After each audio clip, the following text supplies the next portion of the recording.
Welcome to the Good Rookies Show. My name is Fahim.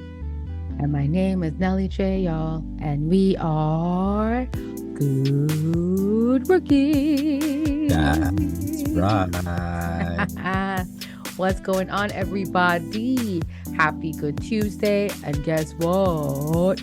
It's the Good Rookie Show. Yep. What's going on, y'all? As you know, we're your hosts coming to you from Toronto, Canada, the 6th. And of course, we bring you the hottest topics in sports and culture. And this week is no different. So, Fahim, before we jump into our topics today, I have a true and false question for you. I saw this post and I was like, I wasn't aware of this. So I'm going to ask you a question, true or false, okay? Kawhi Leonard has more finals MVPs than career triple doubles. True or false? So this is clearly so well, it's clearly true. It's true that he does have more finals MVP than triple doubles. It has to be. Is that your final answer? That's my answer. My answer is true. True. Yes, that's correct, Fahim. Right. Kawhi has more finals MVP than career triple doubles because he only got one. He's got one. Triple. One. Wow. I mean, he gets the points. One of me, I think, is maybe holding him back is the assist. Exactly. Assist. He definitely gets rebounding. I think it's double doubles. But But anyway, I thought it was interesting fact. Oh, that's very interesting. Wow. I'll have one for you next week. Shout out to @Playmaker Hoops with the hot takes. Yeah, you got it. Well, let me throw a true or false back at you. Team USA is really shaded after their early FIBA exit at the FIBA World Basketball Championships. True or false? True. Yes. They needed help. They needed help, and the help they got, this is almost cheating. They just got Joel Embiid to play for Team USA. Yeah. Go ahead, Nelly J. So when I heard about this, and everyone knows, like, I don't really care. I said this to my folks, my peeps them on Clubhouse. I put it on Twitter. I said it out loud. I was like, what was his incentive to play with USA over France? Because I know France was offering him a lot, you know what I mean? In order to have him play there, incentives. And so I was like, wow. I'm like, Team USA must have really compelled him. I won't say forced him, but really compelled him to play, because Team USA a year ago wasn't even an option for him to play there, right? Like, he wasn't even talking about Team USA playing. It was only France. And the question was, will he play for France or not at all? Now, a couple of things for him, okay?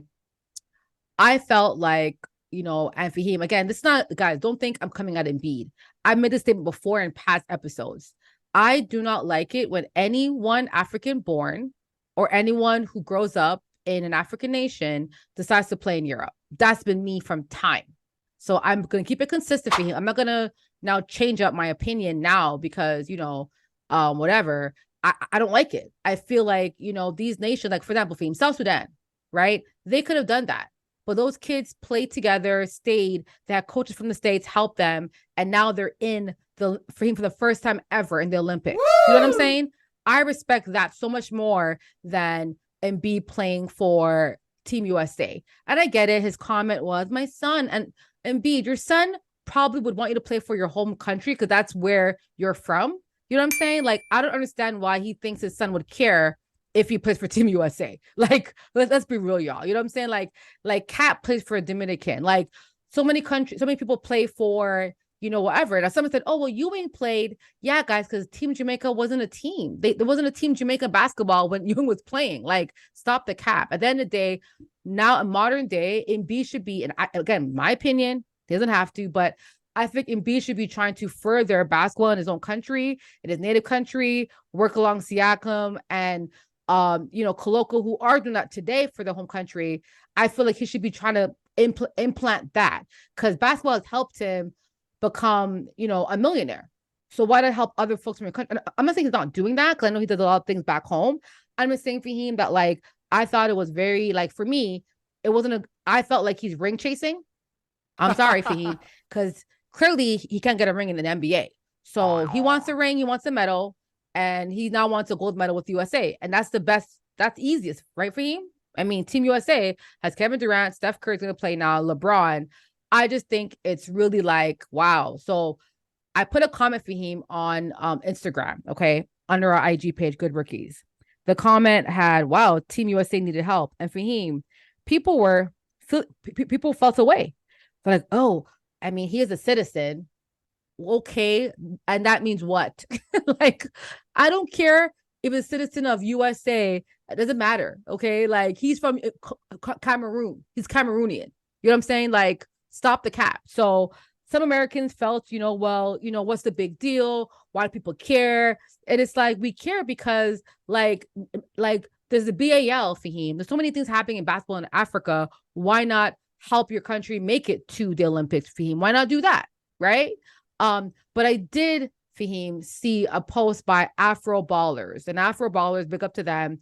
They made a comment, said, by becoming a French and USA citizen in 2022, Joel Embiid automatically ceased to be a citizen of Cameroon due to Cameroon's strict nationality laws. So due to the strict law, he could have only played for him for either France or USA. Now, for him, if you know your country has strict laws, why would you not keep your citizenship for Cameroon? Like, I don't understand that. Again, I'm just asking questions, y'all. Embiid's a grown-ass man. Yes, I know he can do whatever he wants to do. I just feel like, for me, it's like, why would you not want to help? But again, his decision for him, I'm not thinking, but for him, guess what? USA called and asked him, please, we need you. Because for him, we spoke about it before, for him, they don't got any big setters in USA. Because the Cat don't play for them. Gobert don't play for them. Jokic don't play for them, right? You know what I'm saying, for him? Ayton don't play for them. You know what I'm saying? So, like, they had to find someone, a low-hanging fruit for him to play for them. And it was Joel Embiid. He was a low-hanging fruit that said, you know what?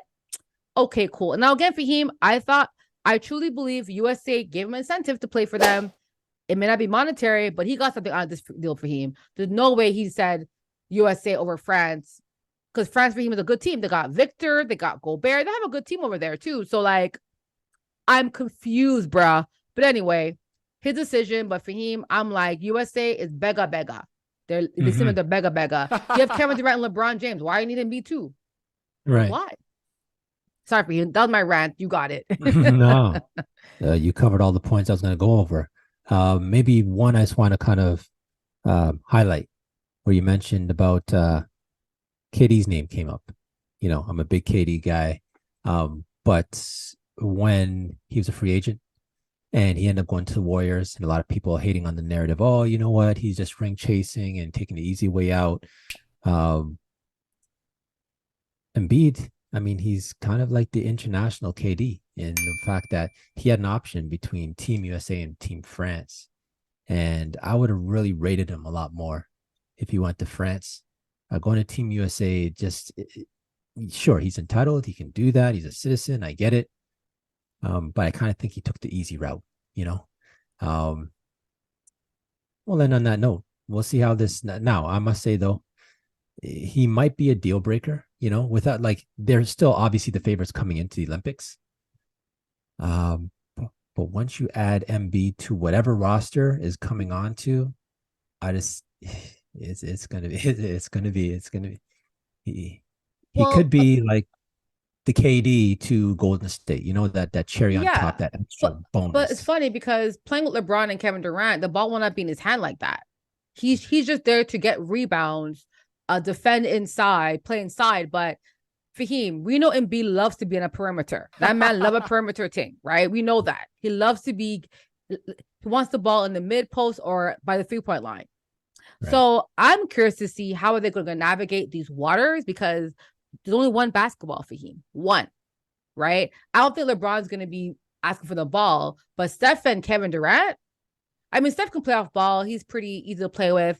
I know Embiid likes the ball in his hands. He likes to be hella involved, but maybe because it's, whatever, I get it. But I agree. If we're going to say Kevin Durant going to the Warriors or Embiid to Team USA, this is probably the worst. This is probably like in terms of scaling of like who's going to like a team that's actually, you know, equipped to win already. Yeah, this takes the absolute cake. You can still honor USA in other ways as well. You know what I'm saying? Like, this is like, oh, I'm going to honor my son by playing. It's like, this is the weakest move I've seen. Again, I'm not, I mean, maybe I am kind of judging him, but I just think for him, this is something where, you know, like his decision, do what you want, but we're all looking at you side eye, other than the Americans who are like, you know, they got to prove a point that we're the best country. And now it's like, yeah, well, you need an Embiid. So, no, why not Jared Allen? Why not Evan Mobley? Like, y'all went after MVP of the league. That was why, you know what I'm saying, for him? So come on, man.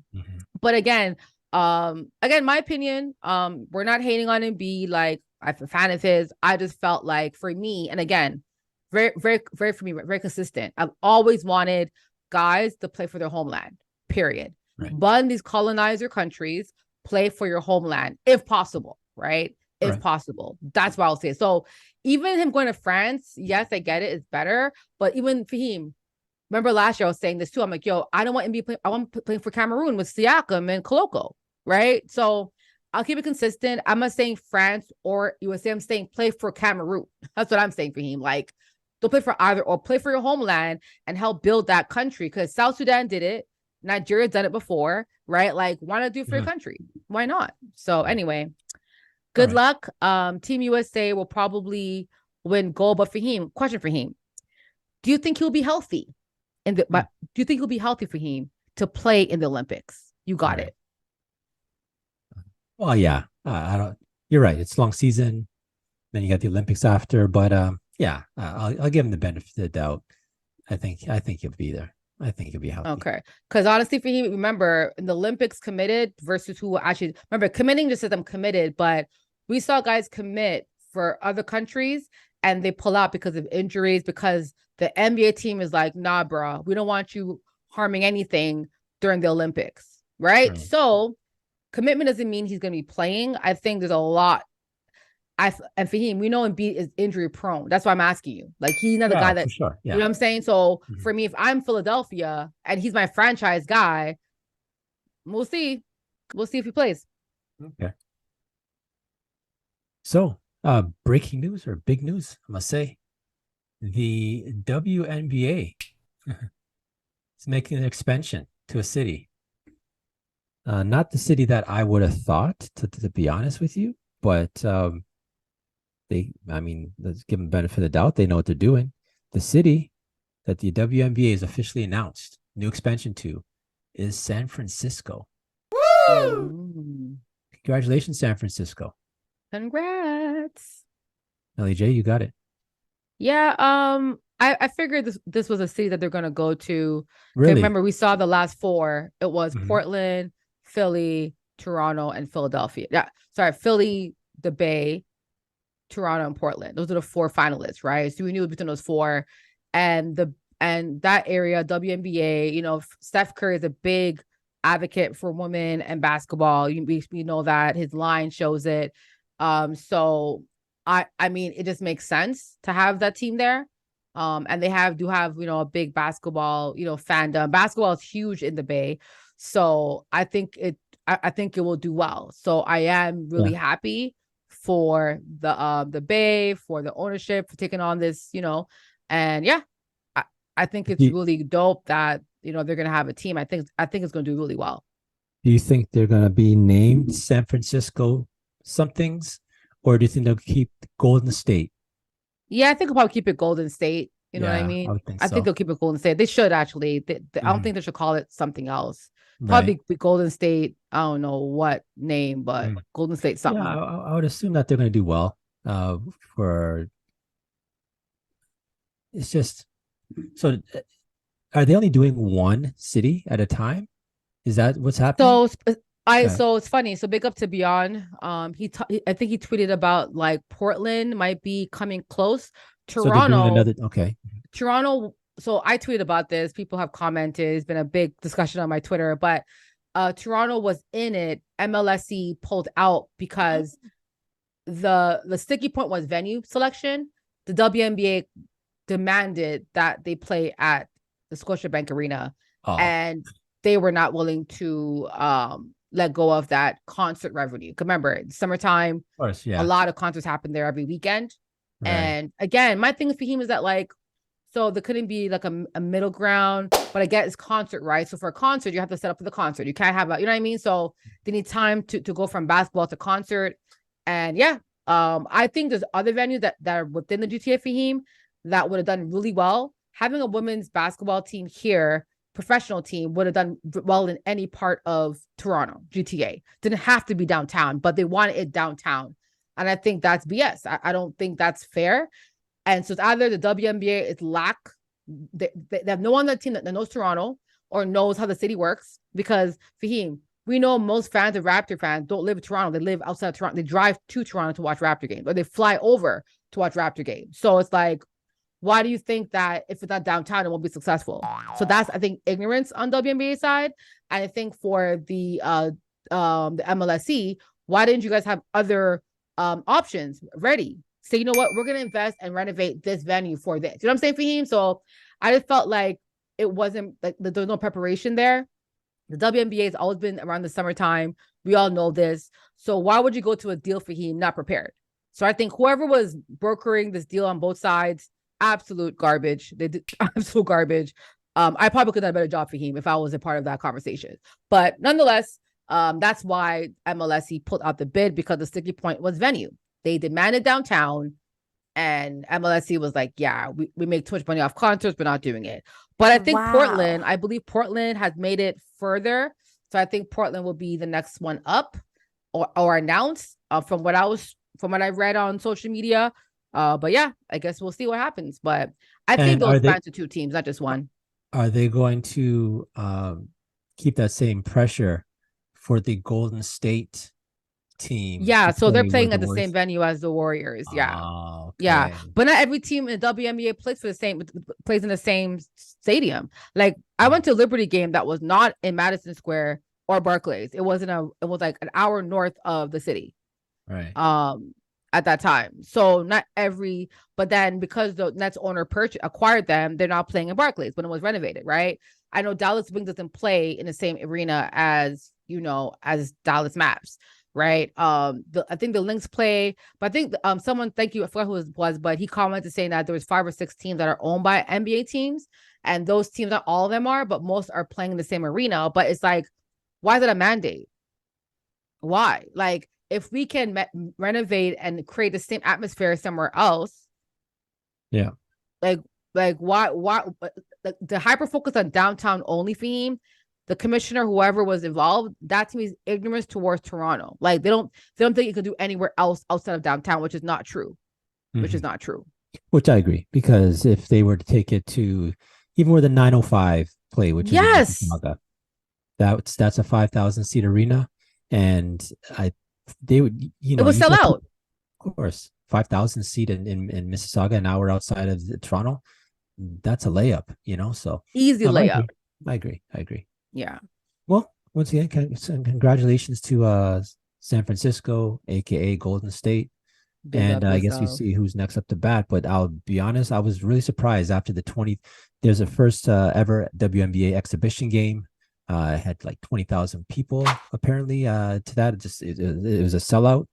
And after that, there's a lot of the buzz happening in the city, feeling like, they show that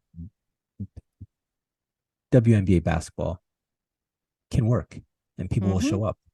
So the fact that they didn't get a team is, I'm actually very shocked and surprised, but Well, they it's did because of lose. venue. They Yeah. wanted Yeah. the games there all the time. And it's Yeah. like games could be there, but it has to be the daytime. You know what I mean? Like, Yeah. why couldn't it say, okay, it has to be early games, 1 o'clock Mhm. games, or they can't be night games, or it has to be like Thursday night. You know what I'm saying for him? Like, there's so many workarounds for this for him. It's really crazy to me. Yeah. You know what I'm saying? Like, there isn't a concert every night at Scotiabank Arena. You know what I'm saying for him? So, like, what are we doing here? Right. So they could have scheduled it in a place where they weren't going to interfere with that. But again, maybe they had a lot of bookings for next year and they just couldn't pull out of those concert contracts. So, All right. yeah. All right. So sorry, Toronto, but congrats, Golden State, though. That's dope. Big up to them. Big up. All right, LEJ, let's go to for the culture. For the culture, we like to highlight individuals for the culture. And today we get to highlight, yeah. I'm trying to do my Lil Jon impersonation. Usher Raymond. First of all, Usher Raymond was announced to be the Super Bowl halftime show. Okay, Usher came out for him in 1994. You know what I'm saying? It's like Wow, what? Man, Fahim, we're old. 94, Gosh. 94. He will be literally for him, like 30 years later, he will be on the halftime. Now he did perform at Black Eyed Peas in 2011 as a guest I act guess. with the Right. headliner, right?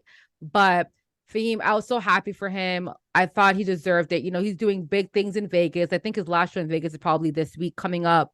And Fahim, we've seen many stars for him, even Rihanna last year. When they perform for him, streaming go up, right? I think Rihanna, I believe they said like all of her products on Fenty sold out. You know what I'm saying? This is a way to like make money, right? Like it's insane. So I'm so happy for him to get opportunity to not only get this exposure, but I also heard that he'll be going on tour as well after Super Bowl. So what a way to like really go from Vegas to Super Bowl and then go on tour. Man, Usher is winning for him. So big up to Usher for the culture. This is the fifth halftime show that Rock Nation has produced. So big up to Rock Nation, Jay-Z. And I'm so happy for Usher. He's so ecstatic. And yeah, good job, Rock Nation. I think it's called the Apple Music halftime show, but Rock Nation is still a company that's producing the halftime show, and it's their fifth year. So, Fahim, your thoughts on Usher making the halftime show for Super Bowl next year Well, in first of all, I want to Vegas? shout out Rock Nation when they first took over, like you said, 5 years ago, whenever it was. I wasn't sure the direction. Like now I understand. I get it. I mean, uh, every year, never seemed to disappoint with the halftime shows. So far, so good. Usher being in there 30 years. Like I can imagine. So the halftime show is usually what, like 15 minutes tops. It's not that Yeah, long. about 15 to 20. Like, So yeah, and Usher's catalog is so deep. It's big. The bigger question is, what songs is he gonna miss that he man. could have played? And I think that's something we have to think about after. But yeah, Usher, he's still performing now. So he's at the top of his game. He hasn't lost anything. So it's gonna be huge. Usher's gonna do the Super Bowl. It's And he gonna be can massive. dance, he can sing. Like, he's a performer. Mm-hmm. Fahim, he has to perform my way. Okay. He had to perform um You Make Me Want to Lose that Yeah, song. yeah, yeah, yeah. Um, uh, Burn would be nice. Like yeah, You there's Got more. It Bad. You Oh, a heap Remind of them. Me. You Yeah. don't have to call. Yeah, Hey, yeah, yeah, yeah, yeah, you that know what I'm one too. saying? Oh, yeah, Listen, y'all. I yeah. already know. I'm gonna be standing up in my place, jamming up the place. Yeah, with Lil Jon. Um, Caught Up. Oh my gosh, My Hmm. Boo with Alicia Keys. Yeah. Man, he got a lot of songs. Um, Goodness, Climax. I don't. He's on with Jay-Z too, man. Like this guy is literally, people call him the king of R&B. You know what I mean? Refer to him as that. And honestly, he has so many freaking hits. To your point, Fahim, like I'm just excited for this performance. Um, I'm excited for Usher. I heard his Vegas show was amazing. I didn't make it out to that, unfortunately. I was in Vegas when he was there, but I just wasn't able to see him, which kind of sucks. And it's something I kind of wish I did do, but it's okay. I'm gonna see him for him in the halftime show in 2024 in February. So yeah, big up to Asha, Asha, Asha. Right now, AJ, on the way of for culture, I want to give you a little bit of trivia. Uh, what NBA team is Usher a minority owner of? Oh shit. He's a minority owner of an NBA team. Well, he's from Atlanta, so I was gonna say, well, no, he was born in Texas. He's from like I know he's a big Atlanta guy. Is it? I'm trying to think. Is it the Hawks? I don't know. That's a good No, question, let me actually. give you a hint. Hmm. Um, I What's a think good the Rock. hint? I think it's the city where the Rock and Roll Hall of Fame is. The Rock and Roll Hall of the And Rock and Roll yes, Hall of I Fame think is. yes, I think. Let me just double check. Yes, right on brand. We're talking music. The city where the Rock and Roll Hall of Fame is. Rock and Roll Hall of Fame. Rock and Roll Hall of Fame. I have no idea. Two two Is that in Texas somewhere? Is that where no, that? Is that in Texas? no. Okay, I'll give you one more hint. Um, two two two MVPs, two people who are MVPs within the same period, were born in the same city of this state.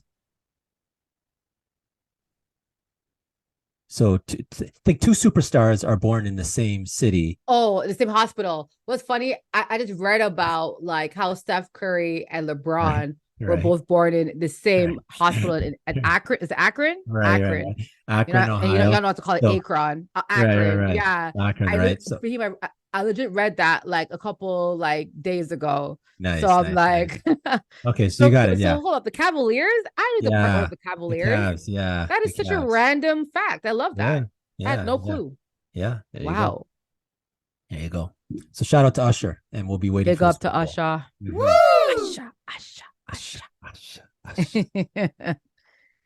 All right. Oh man. So Nelly J, let's close this out with our last segment.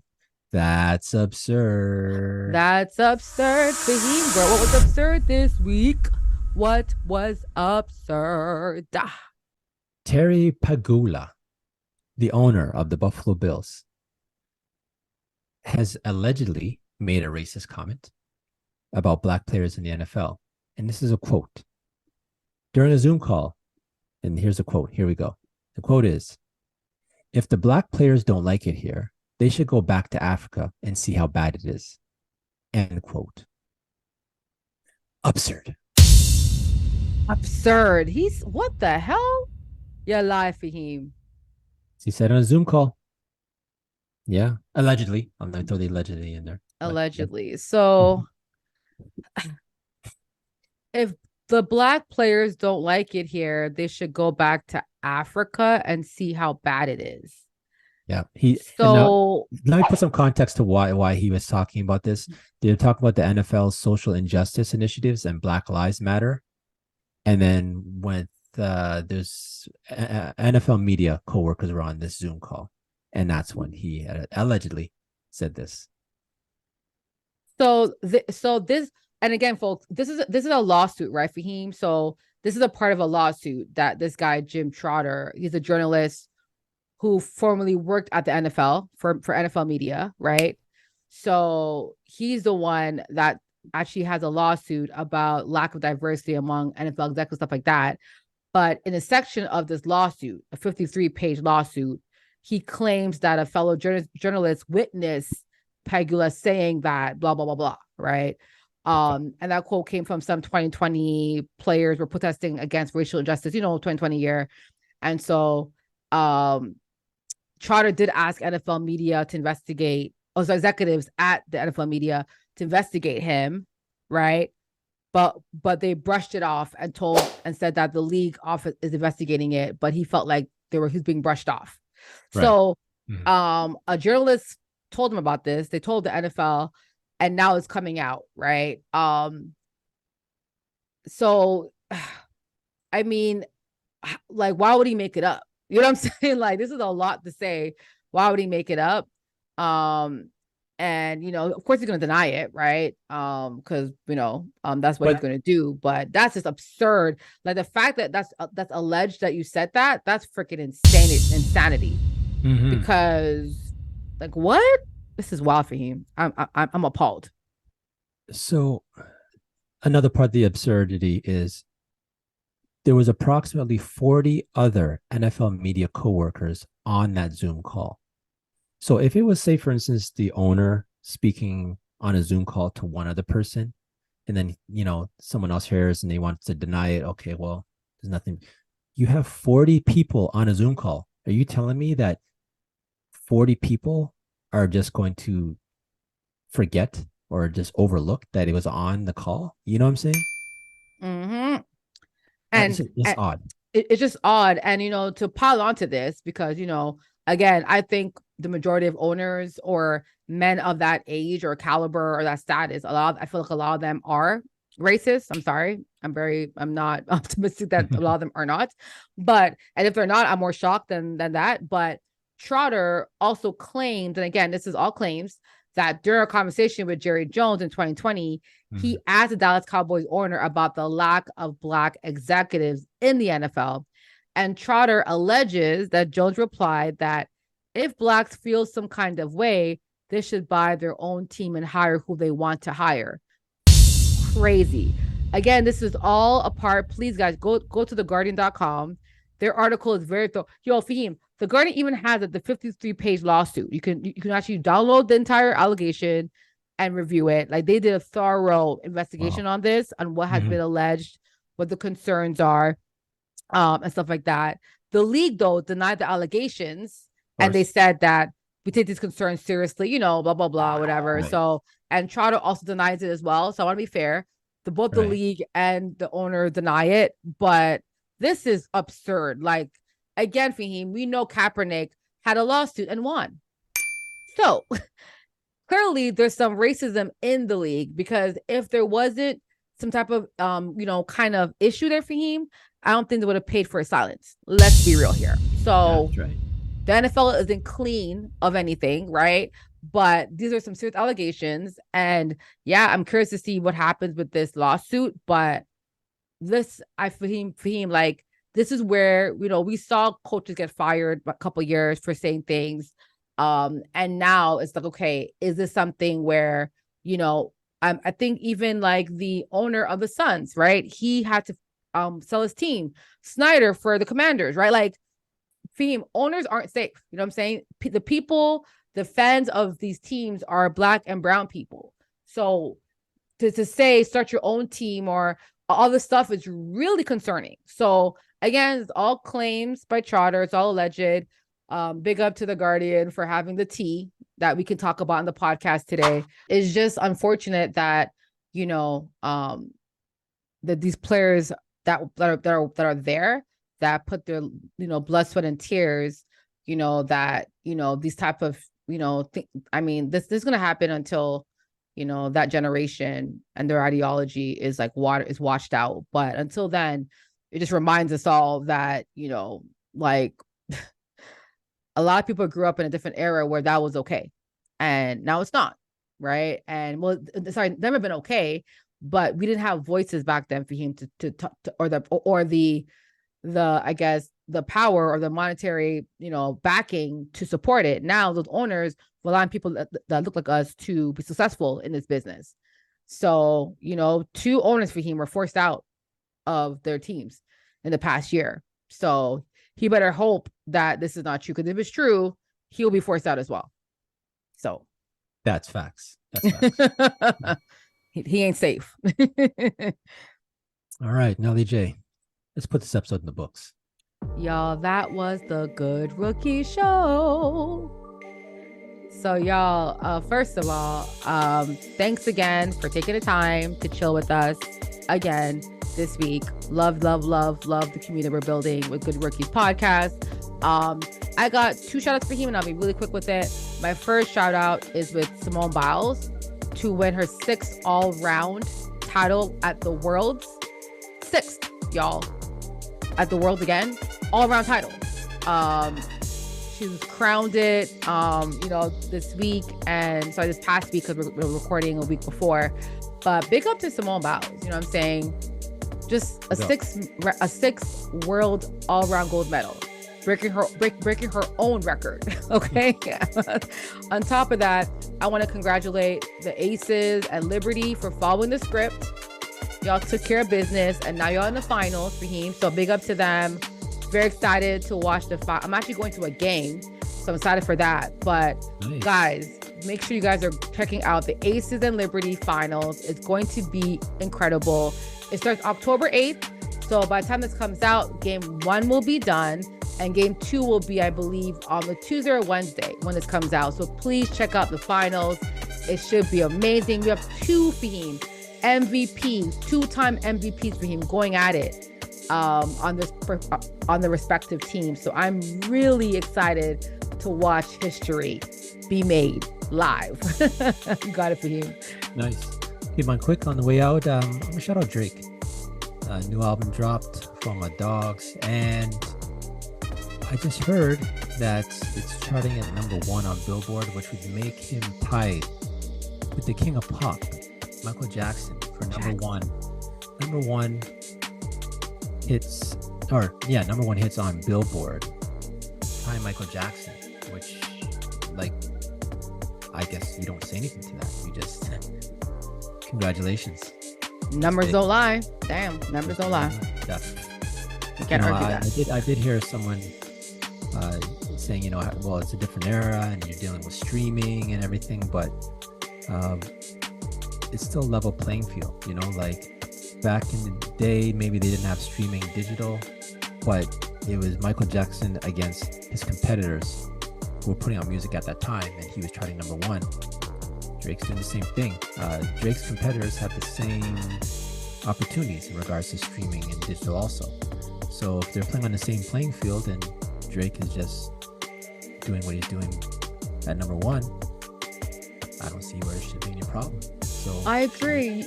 You can't knock Drake for being successful in his era. No one's saying that he's a better performer than Michael Jackson. Like, we're not insane. But the fact that he made it to this feat, to this level, you can't. I'm sorry, you can't be hating, man. The man, and for him, this guy drops albums like every year. Like, he's working hard. He's working hard, man. So I love it. Great shout out to him. Big up to October's very own. Right.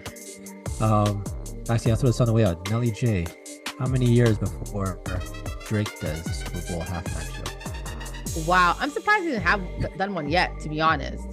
I mean, but I think pardon me? No, you got it. Yeah, so I think, Usher, if it's Rihanna, then Usher. Probably gonna have a different kind of artist next time. So I would say maybe, hopefully in 3-4, maybe I would say under 5 years. Yeah, under so 5 over years. and under. You say under 5. Yeah. Yeah, under 5. I think under 5.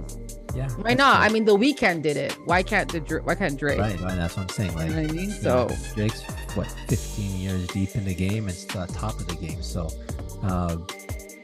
and who knows? They could have asked him, and maybe it wasn't the right timing. I don't know, right? We don't know what's happened in the back end, because people have been asked before, and they said no. You know what I mean? And then they came back and said yes. So let's see. But yeah, that'll be dope. That'll be dope. All right, Nelly J, let's put this episode in the books. Y'all, that was the Good Rookie Show. Yep. If you had a good time and you enjoyed yourself, please like and subscribe. And don't forget to tell a friend for him. We're on all platforms if you're looking for us. You know what it is. It's a Good Rookie Show. And we out. Hey.